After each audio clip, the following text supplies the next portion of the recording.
তার কোনো অপরাধ নেই। তোমরা বলো এখন তোমরা কি চাও? তখন একজন সিপাহী বলল, তোমাকে ফিরে আসতে হবে। তুমি আমাদের পতিতালয়ের জন্য একজন রত্ন, আমাদের শক্তির উৎস।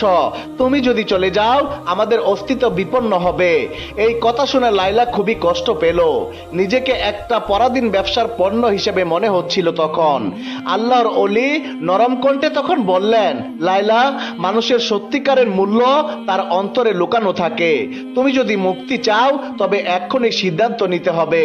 তখন লাইলা গভীরভাবে শ্বাস নিল এবং শান্ত গলায় বলল, আমি আর সেই জীবনে ফিরতে চাই না। এই কথা শুনতেই একজন লাইলার দিকে ঝাঁপিয়ে পড়ল, কিন্তু তার আগেই আল্লাহর অলি সামনে এসে দাঁড়িয়ে গেলেন। তখন একজন সিপাহী সজোরে ধাক্কা দিয়ে আল্লাহর অলিকে মাটিতে ফেলে দেয়। এটা দেখে লাইলা চিৎকার করে উঠল এবং সাহস নিয়ে একটা পাথর দিয়ে আঘাত করলো ওই সিপাহীকে। এরপর লাইলা চোখের পলকে আল্লাহর অলিকে নিয়ে দৌড় দিল। তারা সর্বোচ্চ শক্তি দিয়ে দৌড়াচ্ছিল আর পেছন থেকে শোনা যাচ্ছিল দাওয়া করার আওয়াজ। কিন্তু লাইলার মনে এখন শুধু একটাই কথা, আমি মুক্তি চাই, আমি সত্যের পথে চলতে চাই। এক পর্যায়ে তারা একটি পুরনো সুড়ঙ্গ পথ দিয়ে চলতে লাগলেন। কিছুক্ষণ যাওয়ার পর আবারও পেছন থেকে পায়ের শব্দ শোনা গেল। অস্ত্রধারীদের কেউ হয়তো পিছু নিয়েছে। জায়েদ তখন লাইলার দিকে তাকিয়ে বললেন, এবার তোমার উপর নির্ভর করছে লাইলা, তুমি কি সত্যের পথে এগুবে নাকি আবার অন্ধকারে ফিরে যাবে?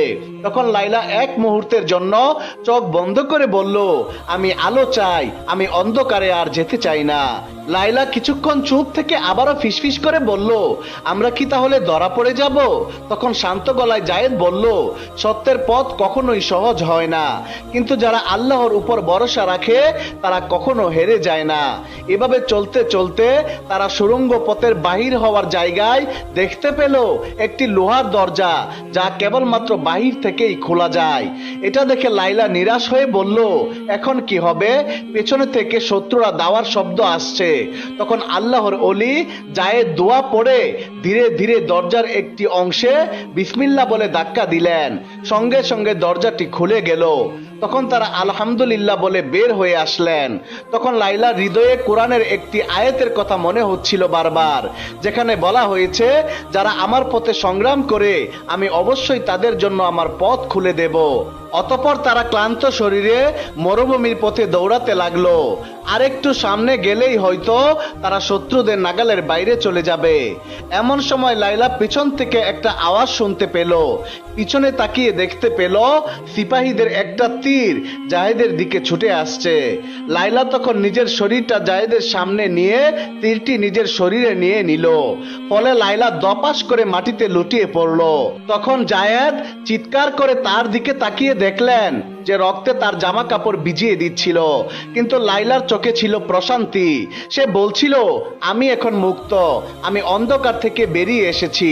ঠিক তখন ওই মরুভূমির গভীর থেকে কয়েকজন রহস্যময় মানুষ এসে হাজির হলো। তাদের একজন জায়েদের কাঁধে হাত রেখে বলল, তোমরা সত্যের পথের যাত্রী, তাই আল্লাহ তাআলা আমাদেরকে পাঠিয়েছেন তোমাদের সাহায্য করার জন্য। অতঃপর তারা লাইলাকে একটি উটের পিঠে বসিয়ে দিল। তখন জায়েদ বিস্ময় চোখে তাকিয়ে বললেন, তোমরা কে? উত্তরে একজন বলল, আমরা সেই পথিক যারা আলোর দিশা খুঁজে বেড়ায়, এবং আজ থেকে লাইলাও আমাদের একজন। অতঃপর 3 দিন 3 রাত ধরে চলার পর তারা একটি ছোট্ট গ্রামে গিয়ে উপস্থিত হলেন। লাইলা তখন ফিসফিস করে বলল, আমরা কোথায় এসেছি? উত্তরে পথিকদের একজন বললেন, এটা হলো আশ্রয়স্থল, সত্য সন্ধানকারীদের জন্য একটা গোপন স্থান। অতঃপর লাইলা সেখানে নতুনভাবে জীবন শুরু করলো। আল্লাহর ঐশী বাণী মানুষের কাছ থেকে শিখা আরম্ভ করলো। অতঃপর একদিন জায়েদ তার কাছে গিয়ে বললেন, এখন থেকে তুমি শুধু লাইলা নও, তুমি একজন আল্লাহর নতুন দাসী। এটা শুনে লাইলা একটা শ্বাস ফেললো, কোনো কিছুই বলল না। তখন জায়েদ তাকে বললেন, লাইলা, তুমি কি এখনো ভাবছো? তখন লাইলা উত্তর দিল, আমি ভাবছি সত্যিকারের মুক্তি আসলে কি। তখন জায়েদ হেসে বললেন, মুক্তি তখনই আসে যখন তুমি তোমার রবকে নিজের থেকে বেশি ভালোবাসতে শিখবে। এটা শুনে লাইলার চোখ ভিজে গেল এবং লাইলা বলল, তাহলে কি আমি সত্যি নতুন করে শুরু করতে পারবো? উত্তরে জায়েদ বললেন, নিশ্চয়ই, কারণ আল্লাহ তাআলা যার অন্তরকে খুলে দেন তার অন্তরকে আর কেউ বন্ধ করতে পারে না। অতঃপর একদিন লায়লা একটি গাছের নিচে বসে কোরআন পড়ছিল। এমন সময় জায়েদ তার কাছে এসে বললেন, লায়লা, আমরা দীর্ঘ সময় একে অপরের পাশে থেকেছি। তোমার সাথে এই যাত্রা শুরু করা আমার জীবনের অন্যতম শ্রেষ্ঠ সম্মান, কিন্তু এখন আমি তোমাকে একটি প্রশ্ন করতে চাই। লায়লা তখন হেসে বলল, ঠিক আছে, বলুন, কি বলতে চান?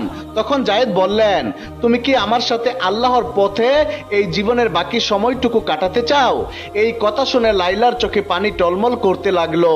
তার হৃদয়ে এক অদ্ভুত শান্তি অনুভূত হচ্ছিল এবং সে বলল, আমি অবশ্যই চাই। আমি চাই আল্লাহর পথে আমাদের এই পথ চলা অব্যাহত থাকুক এবং আপনি আমার জীবনের অংশ হয়ে যান। তখন জায়েদ মিষ্টি হেসে বললেন, তাহলে আমি তোমাকে আমার জীবন সঙ্গী হিসেবে গ্রহণ করতে চাই। তুমি কি আমার স্ত্রী হতে চাও? এটা শুনে লায়লা আবেগ আপ্লুত হয়ে পড়ল। কিছুই সে উত্তর দিতে পারছিল না, কিন্তু জায়েদ তার মনের অভিব্যক্তি ঠিকই বুঝে নিলেন। অতঃপর গ্রামের সবচেয়ে মুরব্বীদের উপস্থিতিতে তাদের বিয়ের আয়োজন করা হলো। লায়লা এবং জায়েদ একে অপরকে সসম্মানে বিয়ে করে নিলেন। ফলে আল্লাহর নামে শুরু হলো তাদের নতুন জীবন।